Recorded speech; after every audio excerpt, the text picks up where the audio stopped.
اعوذ باللہ من الشیطان اللعین الرجیم بسم اللہ الرحمن الرحیم وصلی اللہ علی محمد وآل بیتہ الطیبین الطاہرین المعصومین۔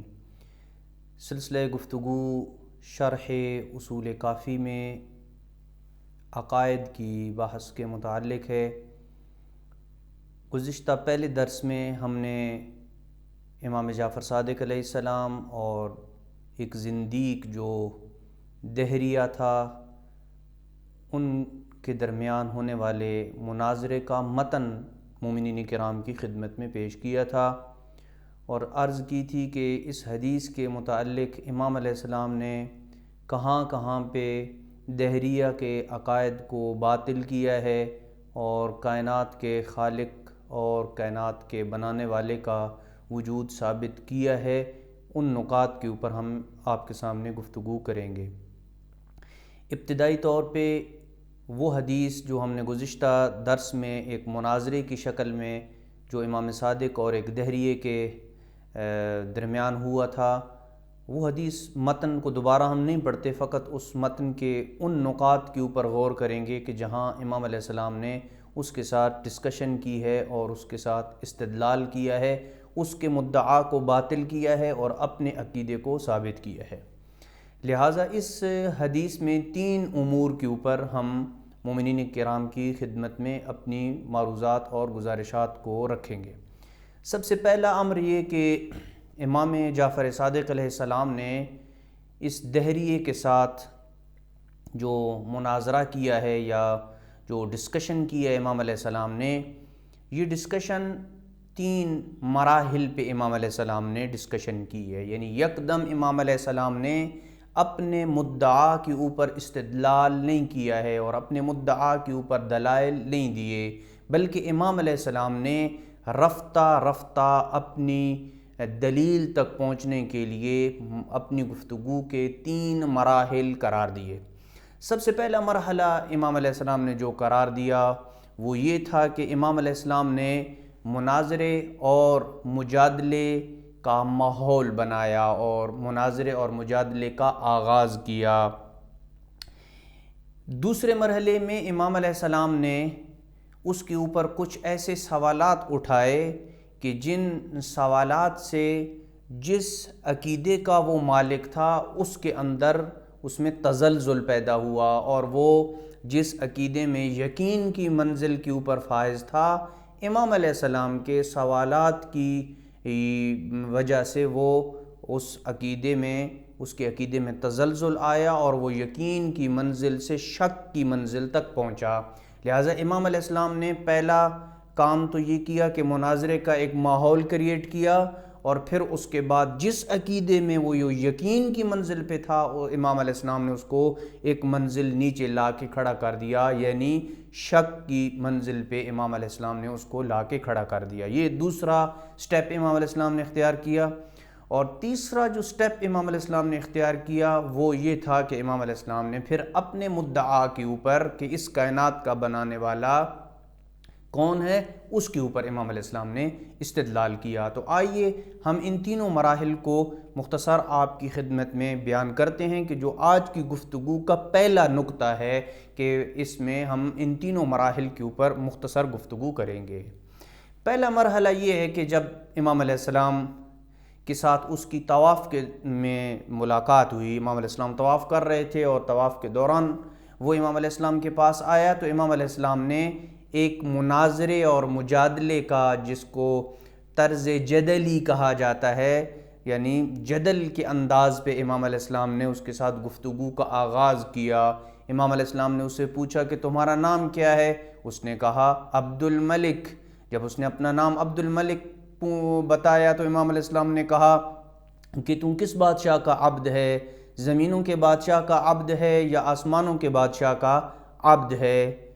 پھر امام علیہ السلام نے پھر پوچھا کہ تمہاری کنیت کیا ہے؟ اس نے کہا ابو عبداللہ، یعنی تم عبداللہ کے باپ ہو۔ اگر تمہارے بیٹے کا نام عبداللہ ہے تو اس کا مطلب یہ ہے کہ وہ کس معبود کا عبد ہے؟ زمینوں کے معبود کا عبد ہے یا آسمانوں کے معبود کا عبد ہے؟ امام علیہ السلام نے یہ سوالات اس کے اوپر چھوڑے اور اسے کہا کہ تم جاؤ اور طواف جب میں مکمل کر لوں تو اس کے بعد میرے پاس آ جانا، ہم اپنی گفتگو کو آگے بڑھائیں گے۔ امام علیہ السلام نے یہاں پہ بڑی جو حکمت ہے وہ اختیار کی ہے، اس کی طرف ہم آپ کی توجہ کو مبذول کرائیں گے کہ عام طور پہ آپ جس انسان کے ساتھ کسی بھی نظریاتی اور گفتگو کے اوپر اس کے ساتھ ڈسکشن کسی انسان کے ساتھ کرتے ہیں تو سب سے پہلے جو انسان اپنے یا اس کے مدعا کے متعلق مد مقابل سے سوالات کرتا ہے تو مد مقابل اعتراض کی پوزیشن میں نہیں ہوتا ہے، وہ سمجھنے کی پوزیشن میں آ جاتا ہے، یعنی وہ سائل بن کے جو آیا ہوتا ہے وہ متعلم بن جاتا ہے، یعنی وہ استفادہ کرنے کی پوزیشن میں چلا جاتا ہے۔ اگر آپ نے ڈائریکٹ اس کے اوپر اس کے مدعا کے متعلق چند سوالات ایسے کر دیے تو وہ سوچنے پہ مجبور ہو جاتا ہے۔ جب وہ سوچنے پہ مجبور ہو جاتا ہے تو پھر اس پوزیشن میں چلا جاتا ہے کہ اب وہ آپ کے اوپر کوئی اعتراض نہیں کرے گا،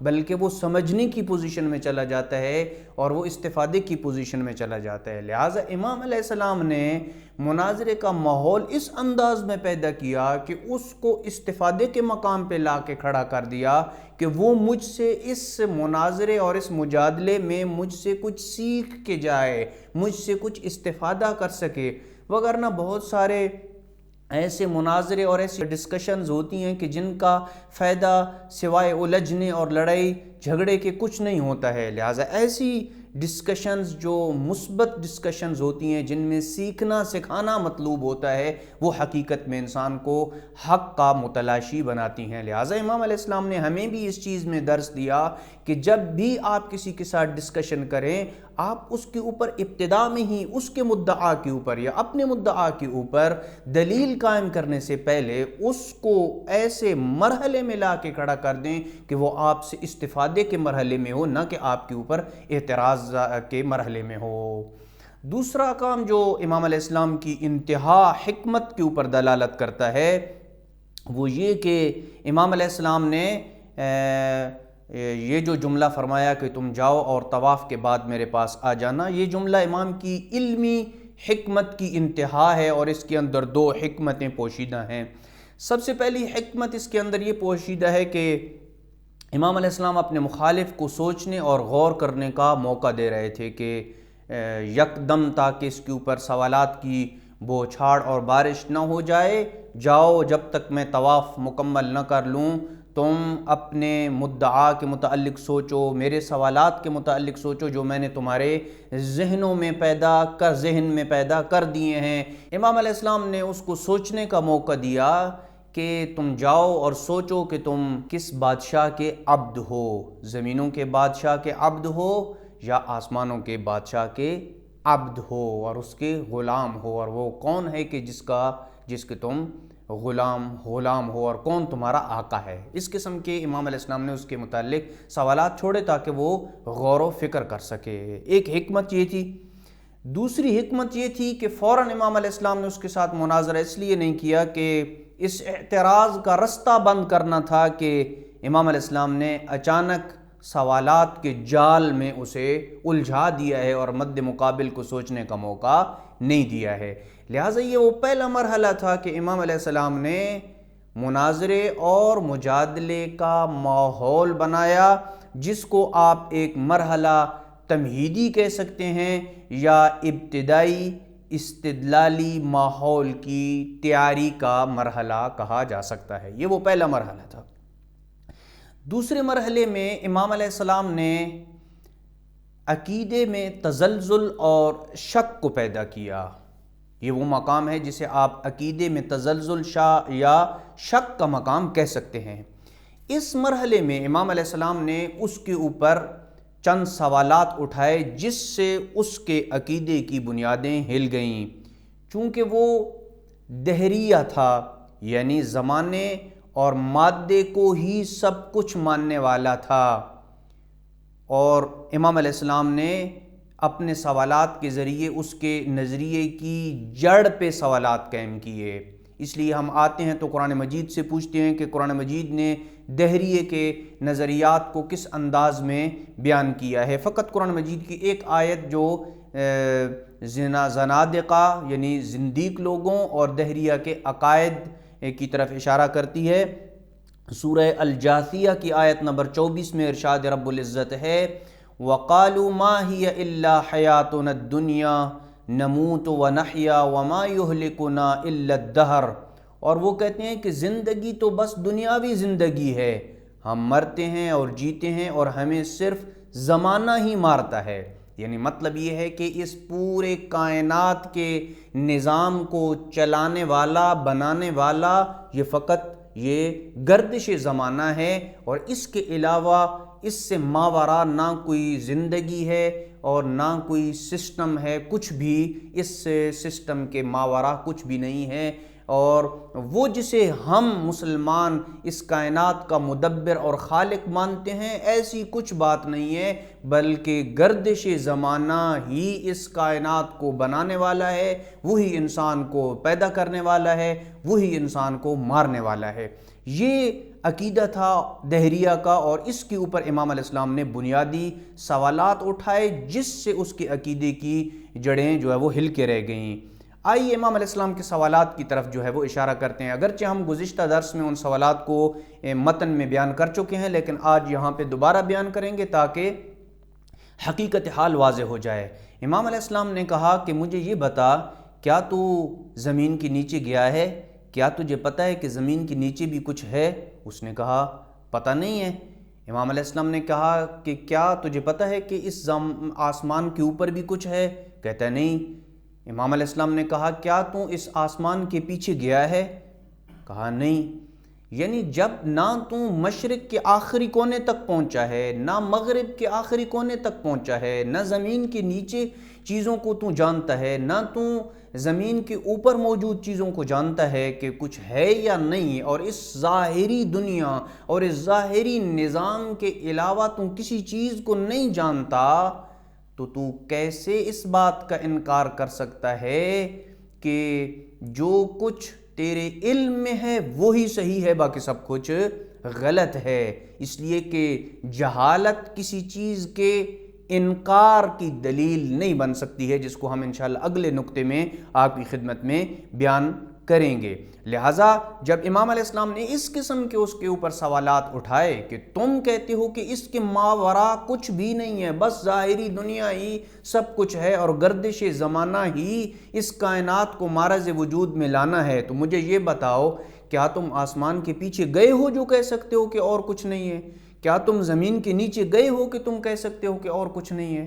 جب اس نے کہا کہ نہیں میں تو وہاں نہیں گیا، یا مجھے گمان ہے اس چیز کا کہ ممکن ہے کوئی چیز پیچھے ہو یا نہ ہو، تو اس بات سے امام علیہ السلام نے اسے یقین سے شک کی منزل پہ لا کھڑا کر دیا۔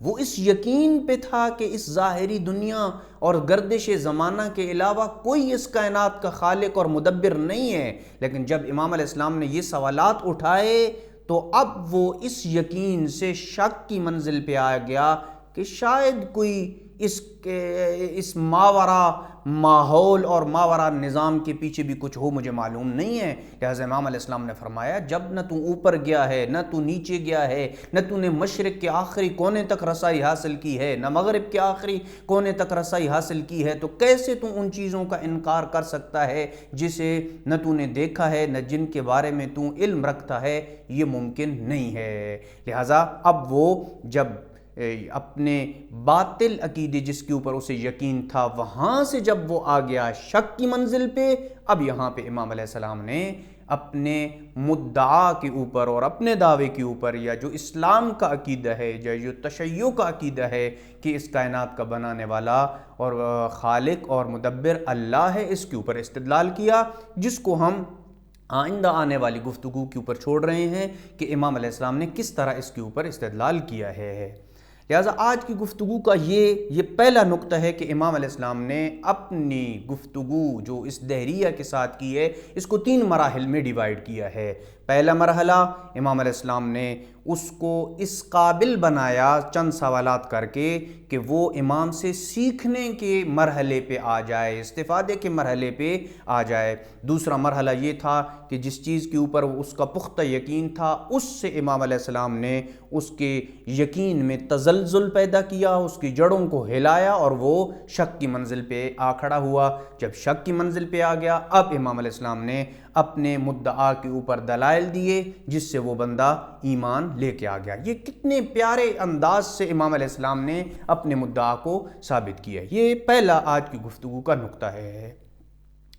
آج کی گفتگو کا جو دوسرا نقطہ ہے جو ہمیں امام علیہ السلام کی اس کلام سے اور اس حدیث سے سمجھ آتا ہے، وہ جہالت اور علم کی حدود میں امام علیہ السلام نے فرق بیان کیا ہے کہ جہالت کی حدود وسیع ہیں یا علم کی حدود وسیع ہیں۔ امام علیہ السلام نے جب اس سے پوچھا کہ یہ بتا کیا تو جانتا ہے کہ اس زمین کے نیچے بھی کچھ ہے؟ کہا نہیں جانتا۔ کیا تو اس زمین کے نیچے گیا ہے؟ نہیں گیا۔ کیا تو جانتا ہے کہ آسمانوں کے ماوراء بھی کچھ ہے؟ نہیں جانتا۔ کیا تو مشرق کو پہنچا ہے؟ نہیں پہنچا۔ کیا تو مشرق کے مغرب کے آخری کونے تک پہنچا ہے؟ نہیں پہنچا ہوں۔